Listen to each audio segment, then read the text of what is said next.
চাচা বাড়ি ঘর তো সাজানো কেন, হেনা কোথায়? একদিন সময় আসবে তোমার জীবনে, হয়তো তুমি এসে বলবা, চাচা বাড়ি ঘর তো সাজানো কেন, হেনা কোথায়? আর চাচা বলবে, বাবা হেনার তো বিয়ে হয়ে গেছে, তুমি বাস খাও, তুমি গাঞ্জা খেয়ে ঘুরে বেড়াও। এটা আমি তোমাদেরকে মন প্রাণ থেকে বলছি, যুবক ভাইরা অলওয়েজ মাথায় রাখবা, পুরুষ মানুষ যতদিন টাকা কামাই করতে পারে সবার কাছে প্রিয় থাকে, আর যেই দিন থেকে টাকা কামাই বন্ধ হয়ে যায় আপন মানুষগুলো সব পর হয়ে যায়।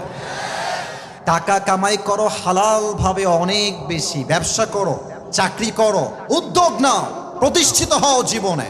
যদি মায়ের কাছে সেরা সন্তান হতে চাও, যদি বাবার কাছে সেরা সন্তান হতে চাও, যদি তুমি তোমার স্ত্রীর কাছে সেরা স্বামী হতে চাও, যদি তুমি তোমার সন্তানের কাছে সবচেয়ে প্রিয় বাবা হতে চাও, তুমি যদি বোনের কাছে সবচেয়ে প্রিয় ভাই হতে চাও, টাকা কামাই করা ছাড়া কোনো গতি নাই। যুবক ভাইরা বলো বলো বলো।